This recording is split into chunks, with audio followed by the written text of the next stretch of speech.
Good morning and welcome to the Ohio Children's Trust Fund's April Child Abuse Prevention Month webinar. My name is Nicole Silliman and I'm the Executive Director for the Ohio Children's Trust Fund. I'm excited to be here with you all and would like to express my appreciation that you have taken the time to join us today. It's hard to believe that we are already halfway through April Prevention Month and it's been a busy month.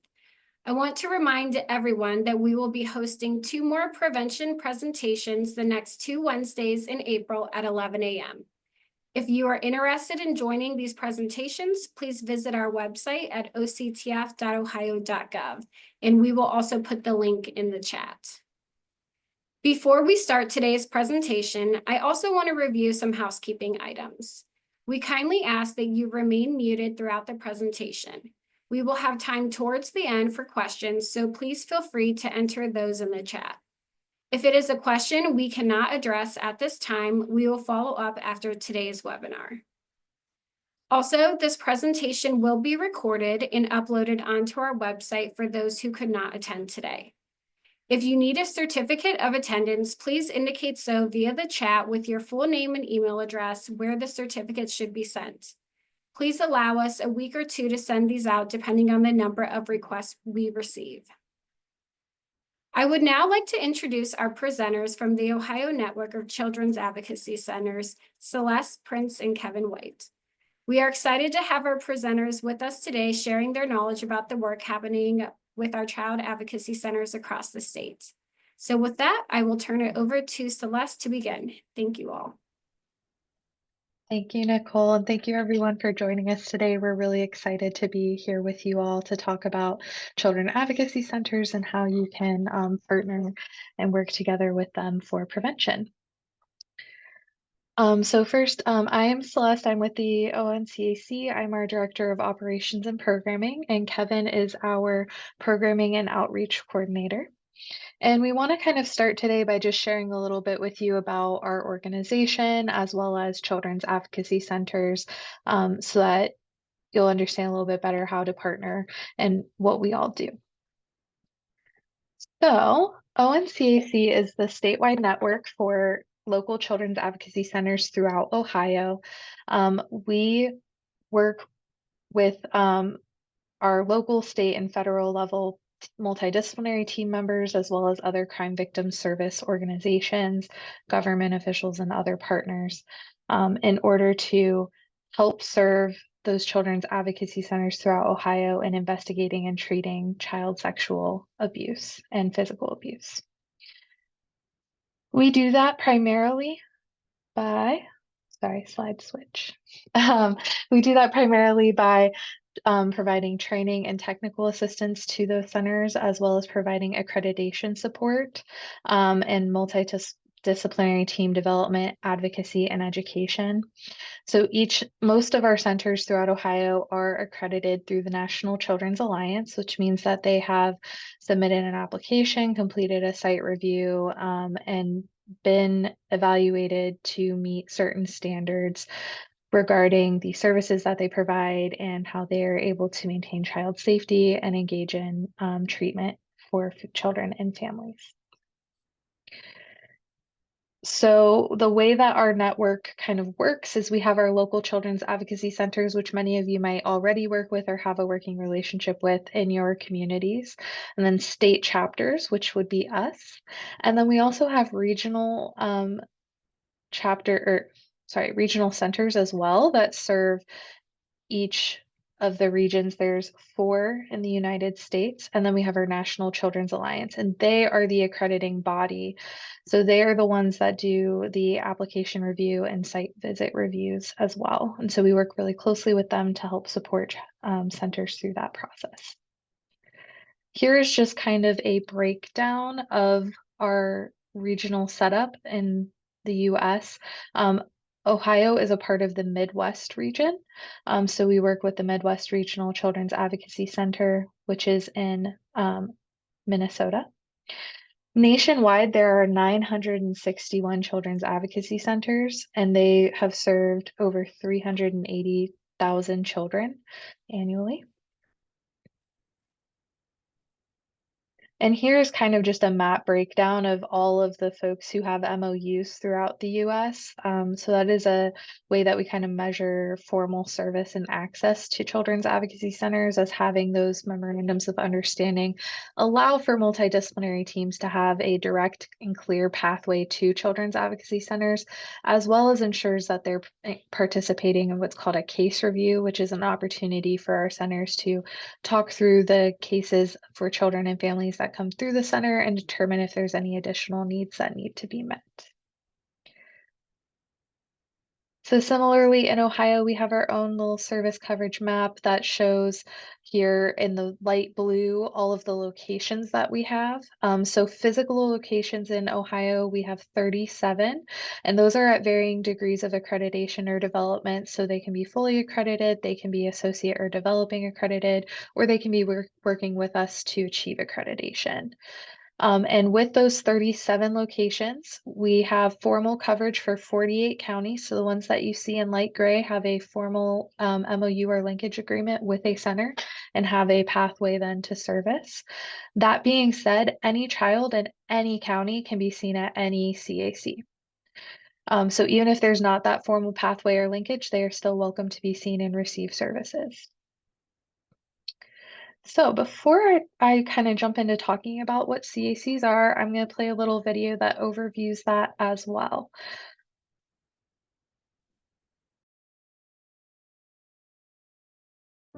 A Children's Advocacy Center, or CAC, provides support to victims of child abuse. Without a CAC, an abused child may have to tell their story over and over again in settings that may be scary or where kids may think that they're in trouble. Then, families have to search around for the services their children need, all on their own. But in a CAC, a child tells their story to a trained interviewer who makes the process gentle on the child and finds the facts which are crucial to the child's case. Then, a community of professionals in medicine, law enforcement and child protective services, prosecution, victim advocacy, and other heroes work through the CAC to decide the best way to help the child. And CACs provide science-backed mental health care that heals kids from trauma and helps them reclaim their futures. This community of caring professionals rallies around the child so children have everything they need, all in one place, at the CAC. To find your local CAC or to sign up for updates, visit nationalchildren'salliance.org.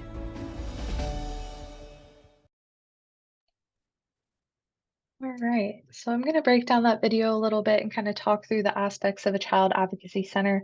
But one of the key things that I'd like to stress is that they are an integral piece of the response to child abuse by providing that coordinated approach to a child and family's needs following traumatic events. So first and foremost, children's advocacy centers are child-focused facilities. So with that, they have a comfortable and inviting environment. They typically have, couches, artwork is fairly neutral. And in there, they address physical, mental, familial, and environmental needs. They also provide services to families to support the child. I know I mentioned that they're a coordinated investigation hub, and this is one of our favorite graphics to display this. So oftentimes, without a children's advocacy center, what can happen is a child and family might have to navigate what you see on the left, which is a lot of different entities working through a lot of different channels. There's a lot of mixed communication. It can be difficult to figure out who you need to go to. And it can be difficult for the multidisciplinary team partners as well to be able to navigate and get the information that they need. So with CACs, you have what's on the right, where all of the MDT partners are coordinating and communicating directly with one another, and then they have direct pathways for communication to the child and family as well.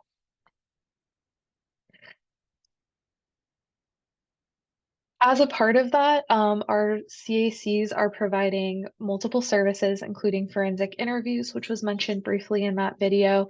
So these are trauma-informed and evidence-based interviews that are conducted by trained individuals who meet accreditation standards for forensic interviewing.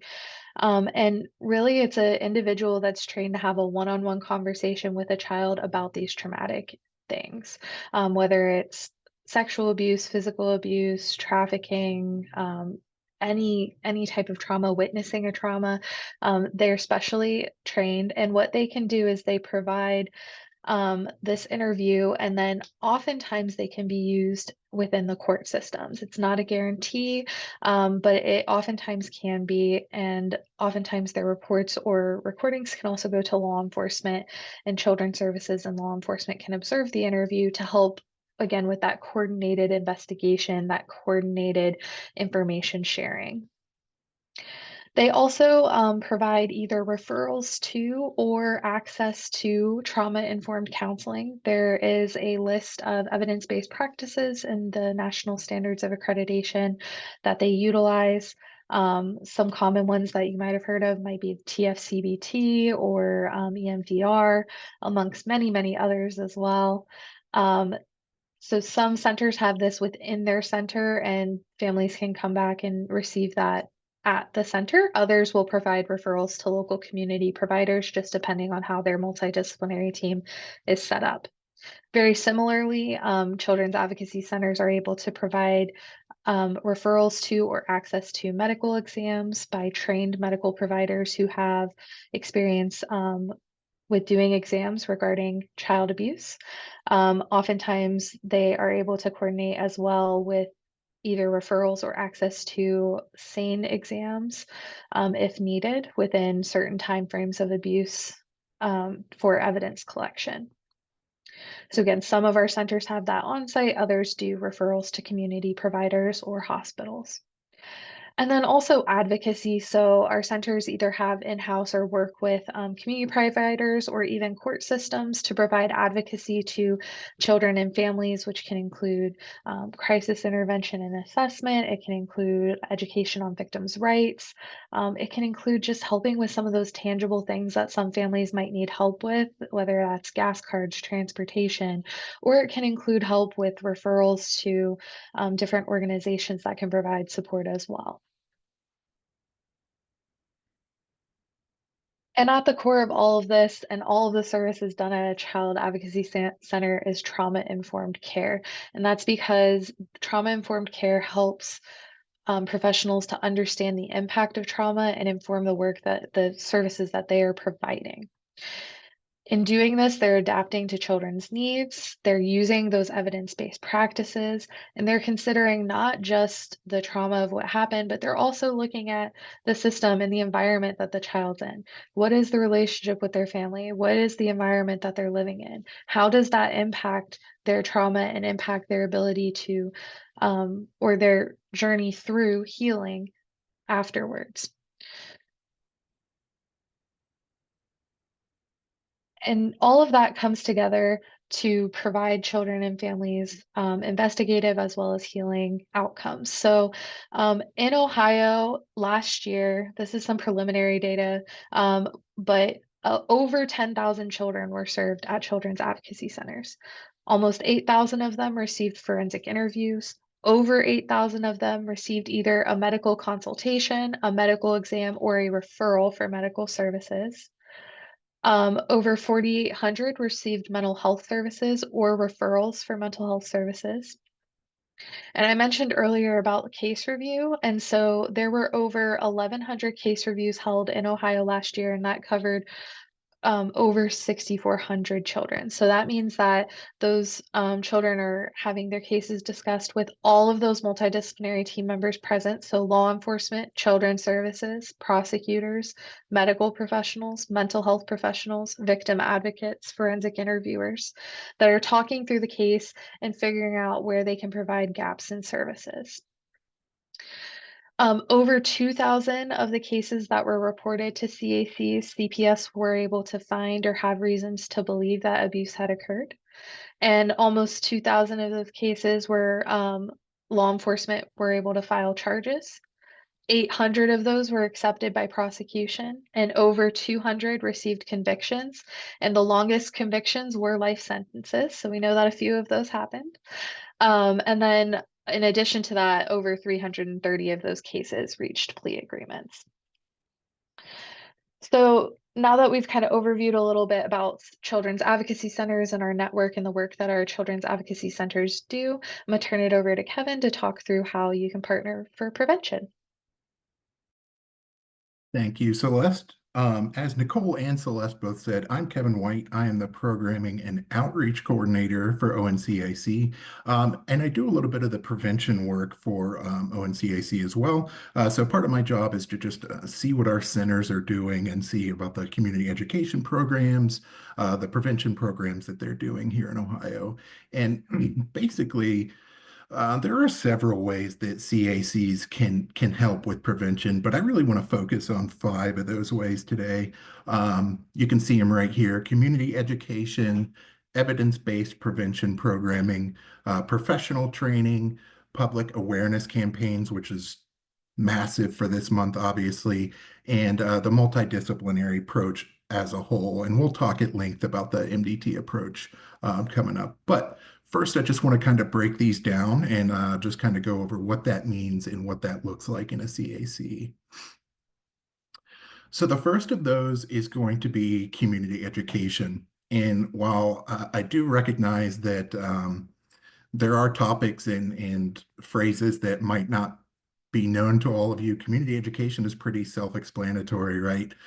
So that's when you're going out into the community and impacting those community members that may not have anything to do with CACs or may not even have anything to do with youth. But I know it's very, very cheesy thing to say, but it really does take a village, right? You want to make sure that your community surrounding you has the support and the education they need as far as it relates to child abuse.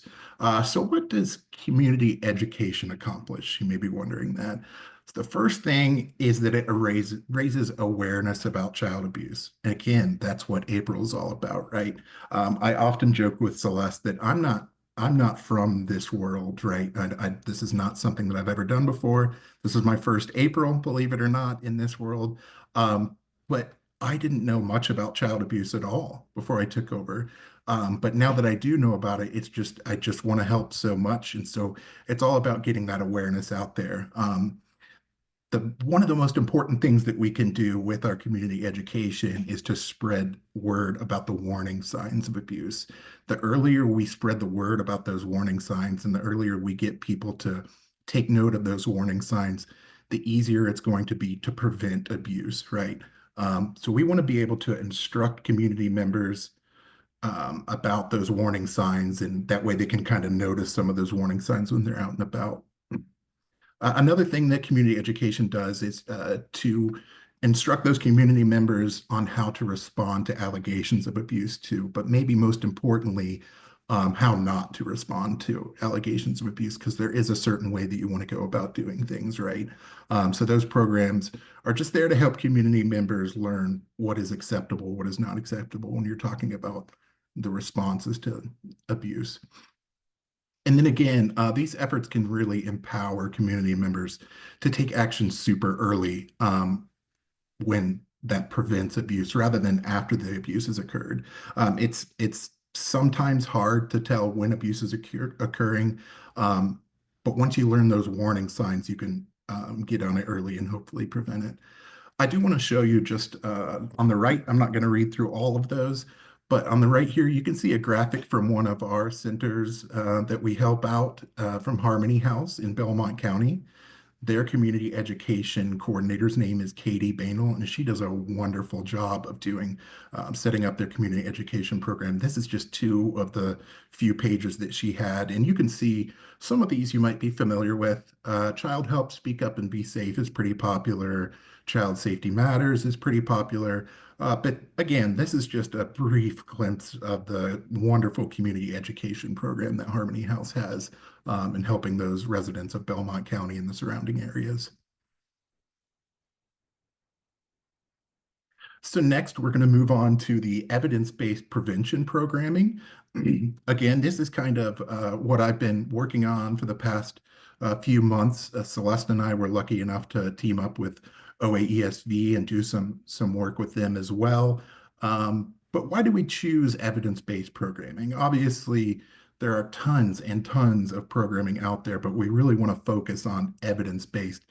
just because it's exactly what it sounds like, right? There is a proven effectiveness to these programs. And oftentimes within the first few pages of the curriculum, you will see those data points and you'll see what those programs are providing to surrounding communities. And again, on the right, you can just see some of the few more popular programs that we have here in Ohio and in the US.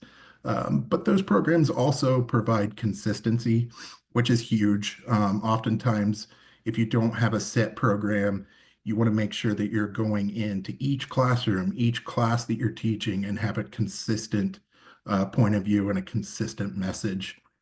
Uh, One of the huge things that I find is resource efficiency as well. Because again, if you don't have one of these set programs, you might be pulling little pieces from everything, and that can get you behind the eight ball, so to speak. But if you do have one of these programs, they're going to pool all the resources together for you. Especially, like I said, these four are known to be really, really good at that in pulling the resources together. That way you don't have to go out and about and search for every little resource every time you do a class. Again, improved outcomes and goals. In all four of these, there are certain outcomes and goals that you should be expecting when you do these prevention programs. So with the evidence-based programs, you're going to be able to mark those goals pretty easily, right? You're going to have specific goals and outcomes that you want to hit. That also helps with community and clinical partnerships, just because it's much easier to go into the community or into your partnerships with, one book, right? Instead of a whole mass of resources. So if you take those, again, resource efficient books and things like that to your partners, it's going to be much easier to quote unquote sell them on that. And the biggest thing about evidence-based programming is that it's all adaptable. All of these programs have certain age ranges for certain lessons. And that way it's kind of just plug and play. One that I really, really like that I wanted to kind of showcase is right here. It's called Project Selfie.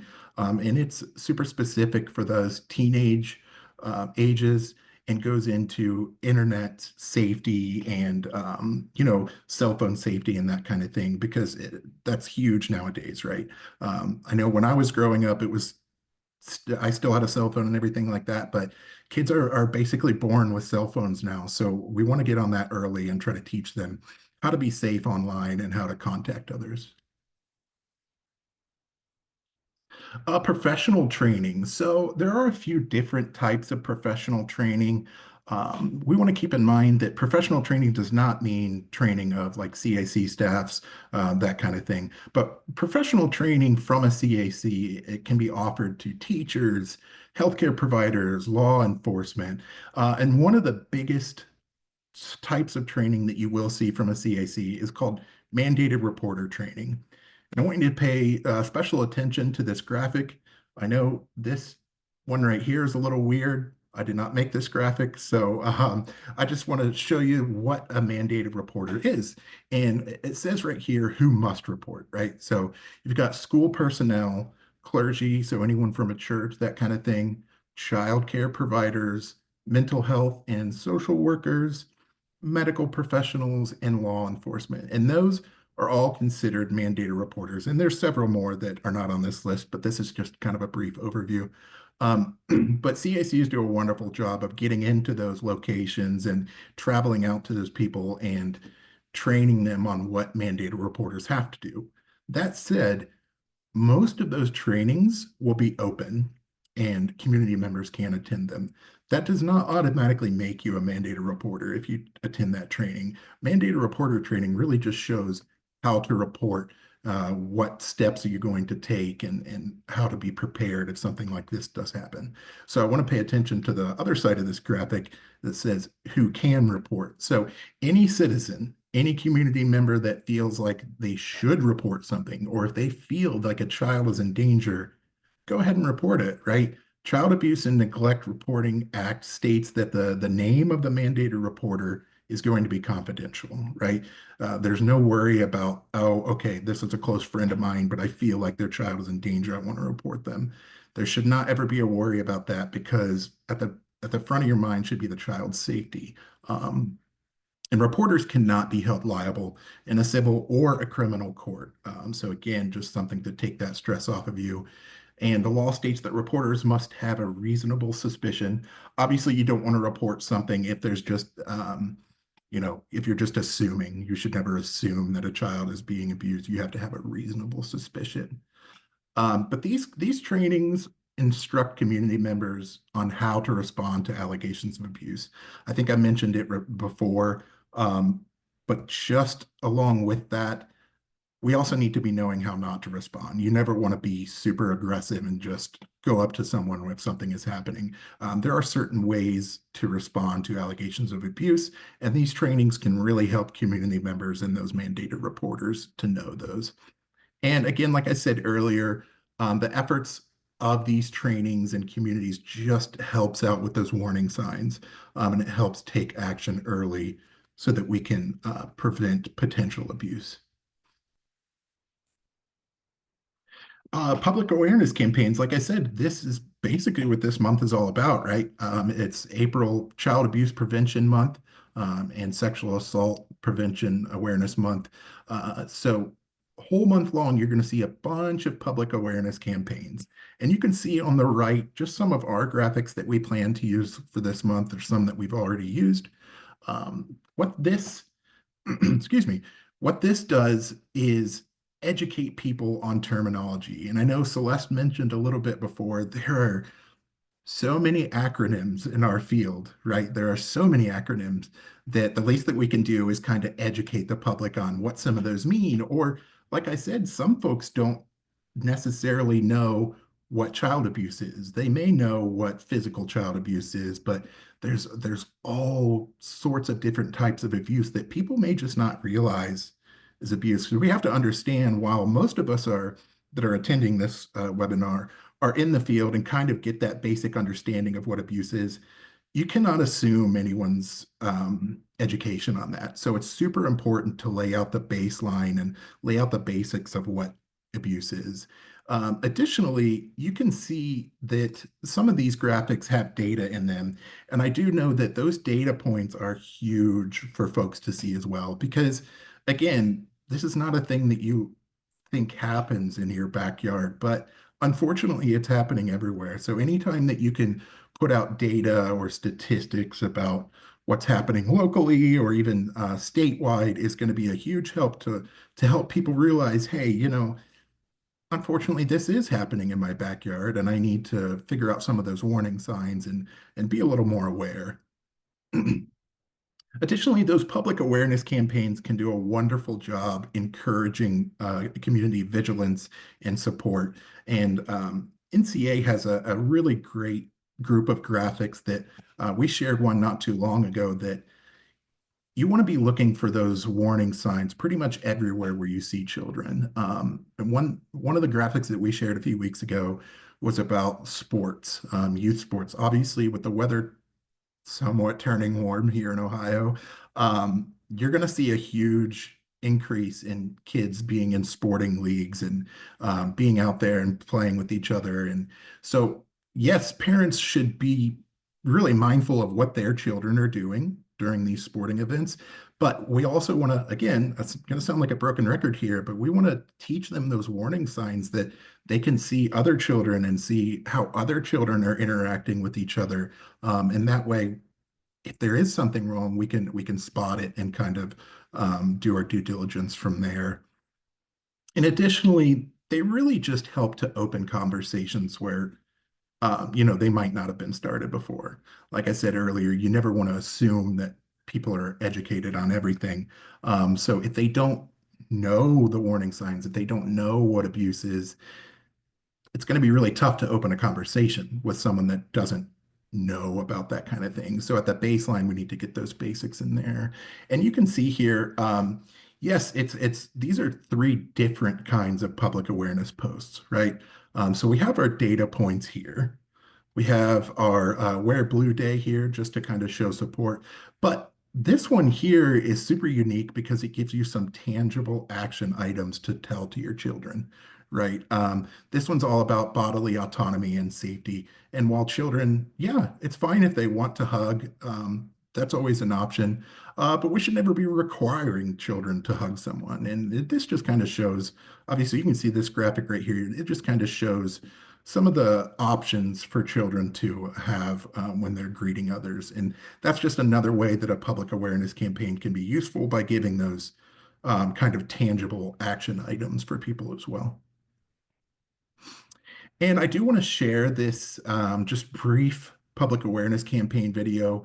I want you to make note of something though. This video has no, there's no speaking lines in it at all, but I want you to be aware of the impact that this video makes. And since I'm super interactive person, if you do feel impacted by this, please put up one of the reactions or anything that you like just to show me that you've been impacted. But this is from McMahon Ryan Child Advocacy Center, and that is located in Syracuse, New York. Just real quick here.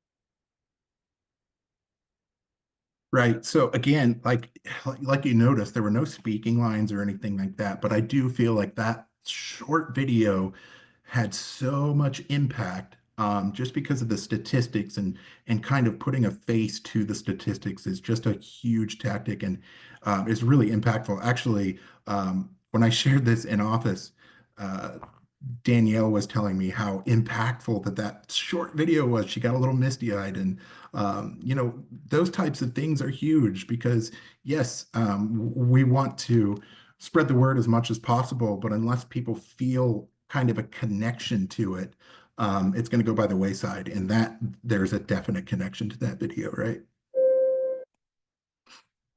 You can see here kind of our plan for the rest of the month. Just some of the topics that we will be going over for the rest of the month. Obviously, I spoke a little bit about the bodily safety and bodily autonomy. But another thing that we're doing for this month is highlighting those events that our CACs are putting on as well. Because again, those events are often open to the public and often very totally free. So we want to make sure that we are spreading the word and just getting the public awareness out there as well. And kind of what CACs are known for is that multidisciplinary team approach. And you can see here how that graphic on the left of what Celeste showed is all scrambled and can be really tough to work at alone. But once they come together, MDT can be super powerful and very beneficial to a child's healing approach, right? An MDT is a collaborative team, trauma-informed response to child abuse and neglect. And I'll go over all these roles, but really quickly, I just want to list them for you. Obviously, you have your prosecutor, your forensic interviewer, which oftentimes work out of CACs most of the times, victim or family advocates, mental health professionals, medical providers, law enforcement, and then children's services. So what does an MDT do? Celeste touched on this a little bit, but MDTs respond to reports of abuse. Most of the time, law enforcement is going to do the response, but they investigate those allegations. The biggest thing is that they're always keeping the child's safety in mind, ensuring the child's safety, and that falls on the entire MDT as well, not just law enforcement, not just forensic interviewers, but the whole team. Obviously, they interview child victims and witnesses, provide medical treatment and exams, educate and support families. This is another huge one. Sometimes families don't know what's going on. It can be really tough for them. Obviously, if you have a child that's gone through something like this, it's huge. It can be devastating. But with this MDT, you're going to have some people to lean on, and I think that's huge. They review the case. We'll take a look at that on the next slide, just kind of a case review, and they determine appropriateness of prosecution. Obviously, that falls on the prosecutor as well. And they provide evidence-based trauma-informed mental health treatment, which again can be really huge. And it's not something that people all the time think about, right? So I do want to just kind of break down these MDT roles for you. The forensic interviewer is just what it sounds like. They interview child victims of abuse, suspected victims of abuse, and even witnesses of abuse. They also attend and participate in case review. Case review is most of the time done with the entire MDT so that, for lack of a better term, they just kind of make sure their ducks are in a row and go over the fine details of the case. The law enforcement role, obviously, is to investigate criminal acts based on information obtained from the forensic interview, interview witnesses and suspects. They'll file the criminal charges if there's enough evidence. That's key. They will arrest or provide summons to the suspect, and they will have those tough conversations with the prosecutor to make sure there's enough evidence before they charge someone. And additionally, they'll communicate with the CAC or MDT regarding the status of the investigation. So really, that's going to be key for everyone involved in an MDT. And again, this might sound kind of cliche, but communication is really key for MDT members in order to make a child's healing work as a whole. And you'll notice a pattern with all these MDT roles, they're going to attend and participate in case review. So CPS workers will also attend and participate in case review, but they will determine the outcome of child protection investigation. They'll make investigation determinations, whether it's substantiated, unsubstantiated, indicated, etc. And they will communicate with the family regarding the decision to open or close the case. So again, that communication with the family is key. Oftentimes, well, most of the times when a child is seen in a CAC or a family is involved in something that's going on in a CAC, it's going to be one of the worst days of their life, unfortunately. So having that open communication with CPS, with law enforcement, etc., is going to be key, right? We need to make sure that these families are informed on every decision that's taking place. The victim advocate, all these roles are huge, right? I should have prefaced saying that by all these roles are huge. I don't think that there's one role that's more important than the other. So a victim advocate does the crisis assessment, intervention, and risk assessment, safety planning, and support services. So this role is particularly huge in getting those resources and services for a family after something has taken place, right? And those resources and services are very concrete. So it could be housing, food services, like Celeste said, gas cards or transportation services. And another thing is that they are responsible for educating a victim on their rights. Again, we never ever want to assume how much or how little someone knows about their own rights, because oftentimes you'll have someone come in that doesn't even know that abuse has happened to them because they don't know what it is, right? So a victim advocate can be huge in educating those victim rights. And as far as a mental health professional goes, they're going to provide consultations to the team regarding mental health issues related to trauma. They'll provide referrals to trauma-informed, evidence-based mental health treatment. They'll discuss the impact of the trauma on child victims and their caregivers. I want to highlight that, right? And their caregivers, because like I said, unfortunately, when a child is seen in a CAC, it's probably going to be one of their worst days. But that said, we want to keep the caregivers in mind too. If something has happened to your child, it's going to take a toll on you, right? It's going to be traumatic to you. So we also want to make sure that those caregivers are getting the help and treatment that they need as well. They also provide trauma-informed, evidence-based health services for the families, like I just said. And they also coordinate linkage agreements to those community agencies, whether it be mental health agencies, victim advocate agencies, that kind of thing as well. And you guessed it, they also attend and participate in case review. And the final two, you're going to have the prosecutor. Obviously, the prosecutor is going to make that final determination regarding prosecution of the case. And they're going to review everything. They're going to review the forensic interview, witness statements, suspect statements, all the physical evidence, and make that final decision about whether or not to prosecute. So it's huge that the MDT comes together and provides as much evidence as possible in the case. Basically, they're going to be the fact finders of the case and provide that information to the prosecutor. And then additionally, medical, and that's also huge. Obviously, if there's physical injuries, anything like that, the medical needs to be there to not only consult the victims, but provide medical care for the child abuse victims. They can provide specialized medical exams as well.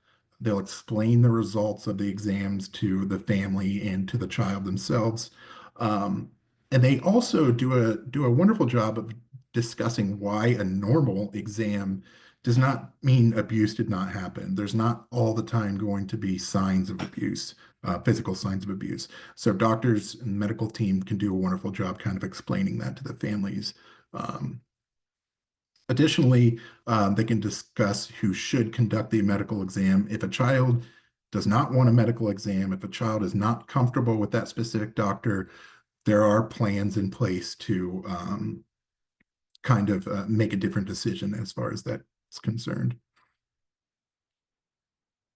And so after having seen the MDT approach, I just want to talk a little bit about what the MDT approach can help with as far as it relates to prevention. It just really creates a victim-centered response to situations when they occur. Every one of those folks that is involved in an MDT on a case-to-case basis is always concerned about the safety of the child. That should be at the forefront. That is at the forefront most of the time. So it's just a huge thing when you know that it's a victim-centered response, you know that the child is getting the help that they need. It promotes collaboration within organizations. So you're going to have obviously police department, CAC, medical, all working together. And that just helps foster better communication, better information sharing. And when information is easily shared, it's going to make the case go much smoother. I mean, that might sound kind of obvious, but it's true. Like every time you're going to have an MDT approach, when people actually meet together, it's much easier to get that information that you need. It helps raise awareness in the community as well, simply by saying, hey, this police department is involved with this CAC. People are going to have that light switch go off and say, hey, they really care about the children of our community, and vice versa. These CACs really care about the children in our community. Additionally, it helps to hold offenders accountable for their actions, and I think that's huge. Once they get enough evidence on things like that, those cases oftentimes will be prosecuted and go to prosecution. And I do want to mention that oftentimes when you see, if you've all ever seen a forensic interview, there's a portion of a forensic interview where an interviewer might step out and say, hey, I got to take a break. What they're doing during that break is meeting with their MDT. And that way police can say, hey, would you ask the child this? Prosecutor can say, hey, would you ask the child this, or try to get this answer a little more clear? And that's just one of the beautiful ways that an MDT can work together to get the information that they need about the case. And we So, oftentimes, sorry, we know that a you're lot fine. of kids too experience polyvictimization. So by getting them through this process and helping them, potentially it can help prevent further abuse from happening down the road, right? If they have that opportunity to heal, to have this team come around them, that can help as well.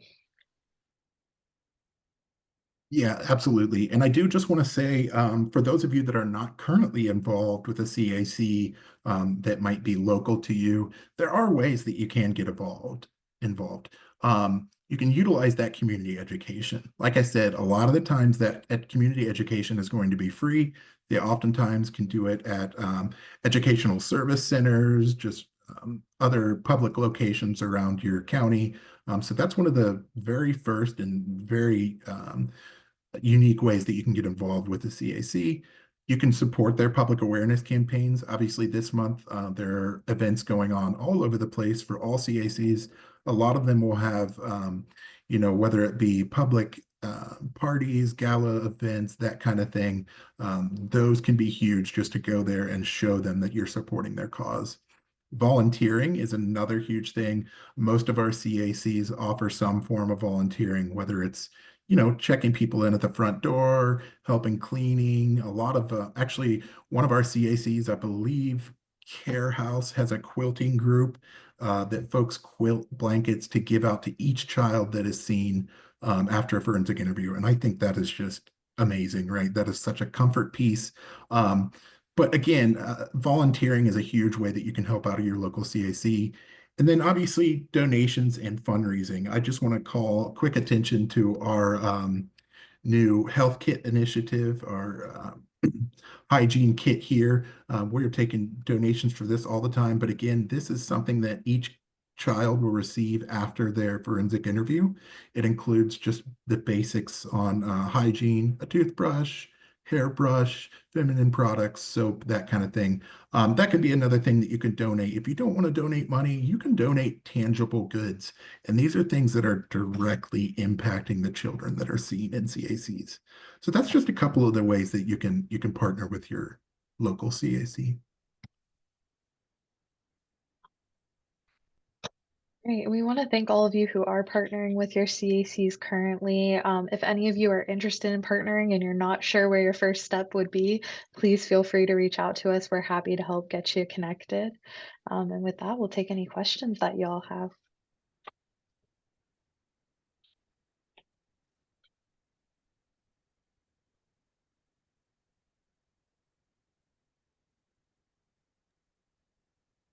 Feel free to type questions in the chat, or you're also welcome to go off mute for this point in time.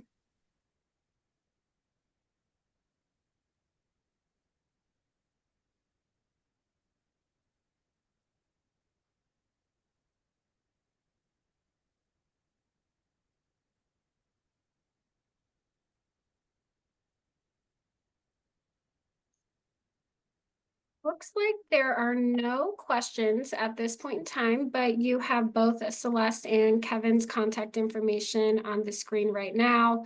I know I learned so much just listening to today's presentations and just seeing some of the comments. I can tell others did as well. So thank you all for attending, and then thank you, Celeste and Kevin, for sharing all of this helpful information today. And we look forward to hopefully seeing everybody back here next Wednesday as well for our second to last April Prevention Month webinar. Thank you, everyone, and have a great day.